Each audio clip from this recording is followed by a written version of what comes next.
आपका चैप्टर 2 से एक्सरसाइज 2.3 का क्वेश्चन थर्ड तीसरा प्रश्न हम लोग हल करेंगे। जो तीसरा प्रश्न है बच्चों,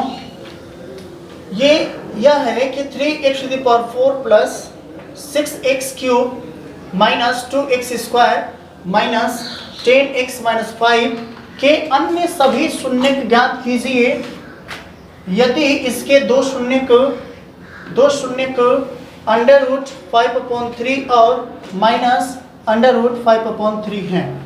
देखिए यहाँ पे इसकी ये जो बहुपद है, इस बहुपद की जो मैक्सिमम पावर है, सबसे अधिकतम जो घात है वो 4 है, ठीक है।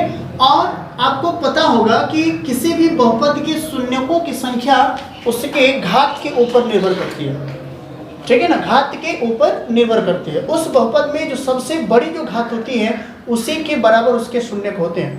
तो इस बहुपद में जो सबसे बड़ी घात है वो बच्चों 4 है, इसलिए इस बहुपद के 4 शून्यक होंगे। अर्थात आपको 2 शून्यक दिए गए हैं और अन्य 2 शून्यक आपको ज्ञात करने हैं, ठीक है ना। तो यहाँ पे ध्यान दीजिए। तो मान लेते हैं कि माना कि ये पॉलिनोमियल आपका ये x है, पॉलिनोमियल x इक्वल टू आपको दे दिया गया है 3x⁴ plus 6x³ minus 2x² minus 10x minus 5, ये आपको दे दिया गया है, ठीक है ना। तो यदि ये आपको ये दिया गया है और चूंकि √5/3 और माइनस √5/3 पॉलिनोमियल x के शून्यक हैं, उसके ये शून्यक हैं, इसलिए आपको पता होगा एक गुणनखंड प्रमेय क्लास 9 में आप पढ़े होंगे। गुणनखंड प्रमेय कहती है कि यदि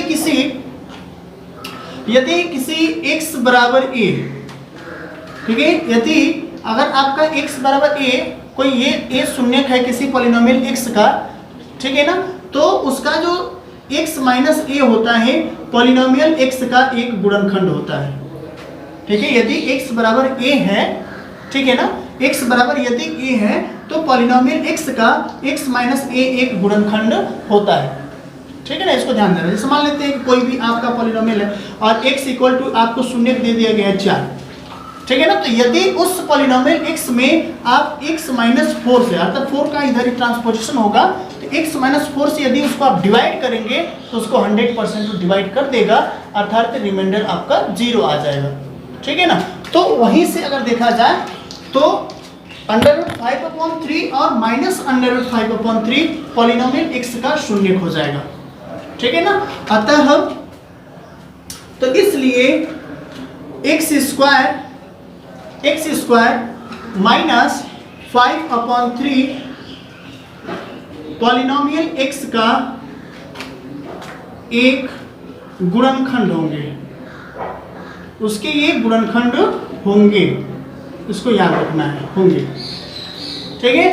अब विभाजन एल्गोरिथम से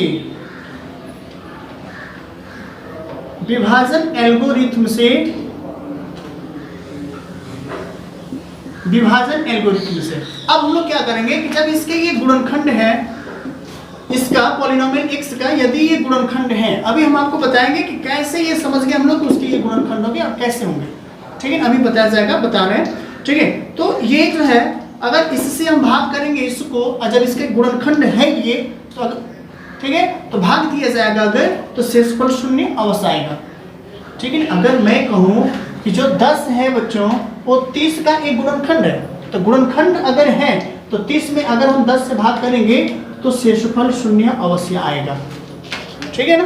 तो इसमें भी आप देख लेंगे, अभी भाग दिया जाएगा, दिखाया जाएगा आपको कि शेषफल 0 ही प्राप्त होगा यदि उसके गुणनखंड यहाँ पे लिखा गया है तो, ठीक है। चलिए तो विभाजन एल्गोरिथम से स्टार्ट करते हैं।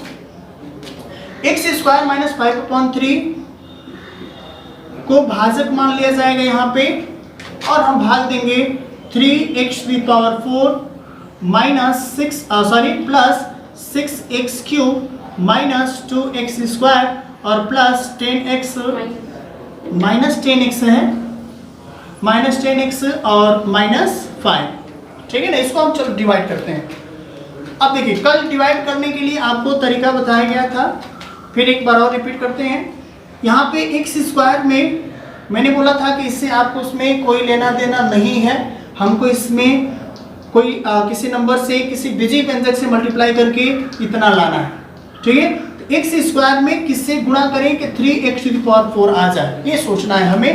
तो अगर आप 3x स्क्वायर से अगर इसमें गुणा कर देंगे तो 3x⁴ आ जाएगा, ठीक है ना। उसके बाद फिर इसमें भी मल्टीप्लाई होगा, तो माइनस यहाँ पे प्लस है, तो माइनस ये 5/3 है। देखिए 5/3 में यदि 3x स्क्वायर से मल्टीप्लाई होगा तो देखिए इससे ये कट जाएगा, ठीक है ना। तो बचेगा आपका 5x स्क्वायर, ठीक है। तो 5x स्क्वायर बच गया यहाँ पे, क्योंकि 3 से ये 3 कैंसिल हो जाएगा, बचेगा 5x स्क्वायर।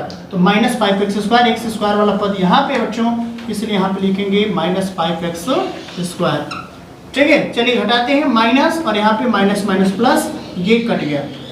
तो बड़ी घात वाला पहले लिखते हैं, तो 6x³ यहाँ पे लिख लेंगे, ठीक है। और उसके बाद यहाँ पे प्लस 5x स्क्वायर है और यहाँ पे -2x स्क्वायर है।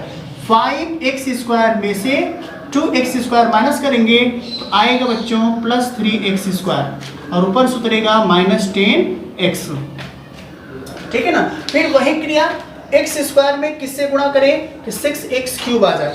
यदि x स्क्वायर में +6x से गुणा किया जाएगा तो आ जाएगा 6x³। और जब इसमें गुणा हो गया तो फिर हम इसमें भी गुणा करेंगे, तो माइनस है और वहाँ पे प्लस माइनस, और 6x का यदि 5/3 में मल्टीप्लाई किया जाएगा तो 10x आएगा बच्चों, ठीक है। चलिए गुणा करके देख लेते हैं, 5/3 और इंटू 6x, देखिए 3 2 जा 6, 2 3 6, ठीक है। 3 दूना के 6 हो जाएगा और 5 दूना के 10x आ जाएगा, ठीक है ना। तो आ रहा है आपका -10x, तो यहाँ पे लिखेंगे क्योंकि x वाला पद यहाँ पे है, ठीक है।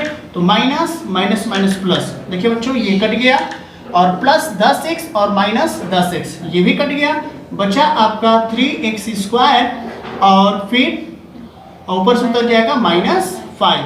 फिर वही क्रिया x स्क्वायर में किससे गुणा करें कि 3x स्क्वायर आ जाए। x स्क्वायर में हम गुणा करेंगे बच्चों +3 से, तो +3 से x स्क्वायर में गुणा होगा तो 3x स्क्वायर आ जाएगा, और यहाँ पे माइनस है माइनस, और 5/3 में 3 से मल्टीप्लाई होगा बच्चों, देखिए 3 से 3 आपका कैंसिल हो गया, बचा आपका 5, ठीक है। तो यहाँ पे लिखेंगे 5, तो ये minus minus minus plus cut गया और कट गया, इसका मतलब कि शेषफल यहाँ पे 0 आ गया। तो पहले ही हमने बताया था बच्चों कि इसका जो है यदि ये दोनों शून्यक हैं तो x² - 5/3 इसका गुणनखंड हो जाएंगे, ठीक है ना। और जब गुणनखंड होंगे इससे यदि इसमें हम भाग करेंगे तो 100% डिवाइड हो जाएगा। और आप ये बच्चों सोच रहे होंगे कि आखिर में यहाँ डिवाइड क्यों किया गया है, इसलिए क्योंकि एक द्विघात बहुपद से एक चतुर्थ घाती बहुपद में हम भाग करते हैं तो एक द्विघाती बहुपद हमें प्राप्त हो जाता है, ठीक है ना। तो ये द्विघाती बहुपद मिल गया, ठीक है ना। और एक चीज आप जानते हैं कि विभाजन एल्गोरिथम के द्वारा भाज्य बराबर भाजक गुणे भागफल और प्लस शेषफल होता है। तो यदि आपको ये भाज्य लाना है तो इसका और इसका गुणा कर देंगे तो ये वाला आ जाएगा, ठीक है ना। तो हम इसके स्थान पे इन दोनों का गुणा करके भी हम लिख सकते हैं, ठीक है ना। अब देखिए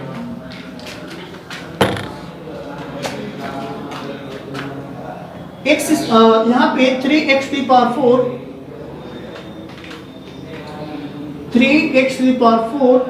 उसके बाद plus 6x³ minus 2x² minus 10x minus 5 को बच्चों हम लिख सकते हैं x² माइनस 5/3 और इंटू लिख सकते हैं 3x² और प्लस 6x प्लस 3, ठीक है बच्चों। क्योंकि शेषफल यहाँ पे 0 आ गया है, ठीक है ना। तो शेषफल जब 0 आ गया है तो हम यहाँ पे भाजक और भागफल का गुणा करेंगे और शेषफल जब जोड़ेंगे तो इन दोनों के गुणनफल के बराबर ही आएगा, अर्थात इसके स्थान पे हम इन दोनों का गुणनफल लिख सकते हैं, ठीक है ना। जैसे यहाँ पे बच्चों 2 से अगर हम 10 को डिवाइड करें तो 2 5 जा 10, रिमाइंडर 0 आ गया, तो 5 और 2 का यदि मल्टीप्लाई करेंगे तो 10 आ जाएगा, ठीक है। इसलिए हम इसका हमने क्या किया, पहले गुणनखंड कर दिया ठीक है, और वो भी कहाँ से, इसमें पहले हमने डिवाइड कर दिया, शेष पर 0 तो आया ही, ठीक है, इसलिए यहाँ पे हम लोग मल्टीप्लाई करेंगे तो ये वाला आ जाएगा, ठीक है ना। अब देखिए, अब चूंकि आपको पता है कि पॉलिनोमियल x का मान शून्य होगा, क्योंकि हमें शून्य ज्ञात करना है बच्चों, तो इसका मान शून्य होगा, अर्थात इसका मान शून्य होगा यदि इसके द्वारा शून्य प्राप्त किया जा चुका है, इस गुणनखंड के द्वारा, बस ये वाला बाकी है, ठीक है ना। होगा यदि 3x² plus 6x plus 3 equal to 0, ठीक है ना। इसका नहीं तो एक काम और कर सकते हैं, इसको थोड़ा 1-2 स्टेप आपको और बढ़ाना पड़ेगा, इसको चाहे तो इसका गुणनखंड कर लें और तो आप कर सकते हैं, ठीक है ना। नहीं तो इसका हमने यहाँ पे 0 कर दिया, अब यहाँ से गुणनखंड करके x का मान निकाल लेंगे। देखिए 3 3 के 9, दो संख्या बताना है जिनका गुणा करने पर 9, देखिए 3 और 3 का गुणा होगा तो 9, दो संख्याएं बताना है जिनका गुणा करने पे 9 और जोड़ने या घटाने पर 6, तो वो दो संख्याएं, एक 3 और दूसरा भी 3 है। 3 को 3 में जोड़ा जाएगा तो 6 आएगा, और 3 का 3 में गुणा किया जाएगा तो 9 आएगा, ठीक है ना। तो मध्य वाला पद इस प्रकार टूटेगा, 3x² plus 3x plus 3x, ठीक है, 3x प्लस 3x, 6x आ जाएगा, 3 3 जा 9 भी आ जाएगा, और प्लस 3 इक्वल टू 0। तो यहाँ पे 3x इन दोनों में देखिए 2 का जोड़ा बना लेंगे, तो इसमें से 3x बच्चों कॉमन हो जाएगा, यहाँ पे बचेगा x और प्लस, और इसमें बचेगा बच्चों 1, ठीक है। और यहाँ पे देखिए प्लस, इसमें आपका ओनली 3 कॉमन है, यहाँ पे बच गया आपका बच्चों x, और प्लस यहाँ कुछ नहीं बचा, 1 बचा, इक्वल टू 0। x प्लस 1 दोनों में कॉमन है, बचा आपका 3x प्लस 3 इक्वल टू 0। देखिए यहाँ से 3 कॉमन है, तो 3 कॉमन हो जाएगा, तो x प्लस 1, और यहाँ पे भी बचा आपका x, और प्लस यहाँ पे भी बचा 1 इक्वल टू 0, ठीक है। या इसे आप लिख सकते हैं x प्लस 1 और x प्लस 1 इक्वल टू 0, ठीक है। तो पहला पद 0, नहीं तो दूसरा पद 0, ठीक है ना। तो यहाँ पे x प्लस 1 इक्वल टू 0, तो x इक्वल टू -1, और यहाँ पे x प्लस 1 इक्वल टू 0, इसके लिए x इक्वल टू -1, अर्थात आप देख सकते हैं x का 2 मान आ गया, -1 और -1, तो इसके द्वारा शून्य निकाला गया था, इस गुणनखंड के द्वारा x² - 5/3 के द्वारा, तो आपका आया था 2 शून्य √5/3 और फिर -√5/3, ठीक है ना। और यहाँ से आ गया आपका x इक्वल टू -1, और यहाँ पे भी x इक्वल टू -1 इस गुणनखंड के द्वारा प्राप्त हुआ, अर्थात 2 शून्य ये मिल गए, ठीक है। तो यहाँ पे लिखेंगे अतः अन्य दो शून्यक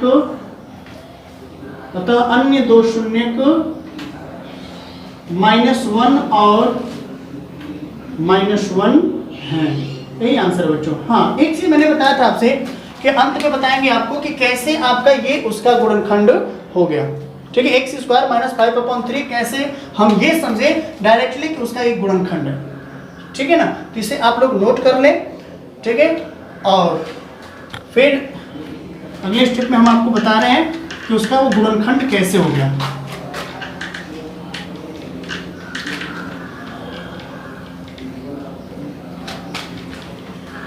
ठीक है, इसके शून्य के हमने डायरेक्ट कैसे लिख दिया बच्चों को, उसका ये जो है एक गुणनखंड है, ठीक है ना। अच्छा बताइए, जो ये शून्यक है इसका मतलब कि इसमें जो उपस्थित चर है ये उसका मान है, जो कि इसको शून्य के बराबर कर दे रहा है, ठीक है ना। तो इसको हम लिख सकते हैं x इक्वल टू √5/3, और इसे भी लिख सकते हैं x इक्वल टू -√5/3, दोनों x के ही मान है, वहाँ पे x के मान आए थे -1, वैसे ये भी x के मान थे, ठीक है ना। तो इसको हम क्या लिख सकते हैं, इसको लिख सकते हैं x -√5/3, और इसे भी लिख सकते हैं x प्लस √5/3, ठीक है बच्चों। यदि हम इन दोनों का गुणा कर दें, इन दोनों का यदि गुणा करें तो x का x में है, तो देखिए a - b a plus b, a² - b², अर्थात x² - √5/3 का स्क्वायर करेंगे तो आएगा 5/3, 3 इक्वल टू 0, अगर इतना भी लिखा जाएगा तो x का मान प्लस माइनस अंडर रूट 5/3 आएगा। अर्थात देखिए यहाँ से तो x square equal to minus ये आपका 5/3 है तो ये प्लस हो जाएगा 5/3, तो x equal to under root हटेगा तो इसका वर्गमूल निकालेंगे प्लस माइनस अंडर रूट 5/3। इसका मतलब कि x का मान प्लस अंडर रूट 5/3 है और x का मान माइनस अंडर रूट 5/3 है।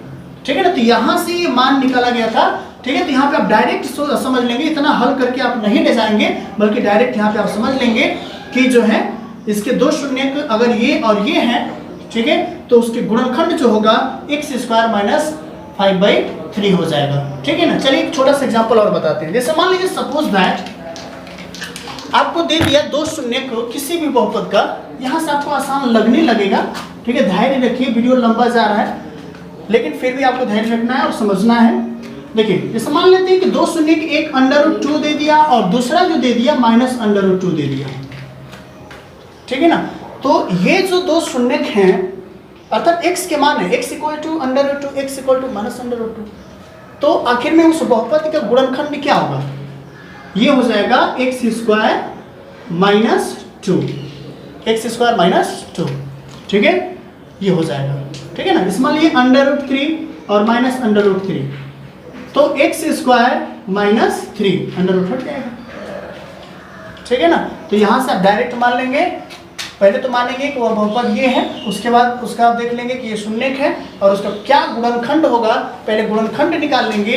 तो देखिए द्विघात बहुपद के रूप में गुणनखंड आएगा, फिर चतुर्थ घाती को द्विघाती बहुपद से भाग करेंगे तो एक द्विघाती बहुपद आपका भागफल आएगा, भागफल और भाजक आप गुणा कर देंगे तो फिर आपका ये वाला बहुपद आ जाएगा और उसके बाद फिर उसमें दूसरा जो गुणनखंड मिलेगा पुनः उसका गुणनखंड करेंगे और वहां से शून्य प्राप्त 2 कर लेंगे आप। ठीक है, तो 2 ये रहेगा, 2 वहां से आ जाएगा, आपको उसके 4 हो जाएंगे और 4 ही गुणनखंड होते हैं चतुर्थ, 4 ही शून्य होते हैं चतुर्थ घाती बहुपद का।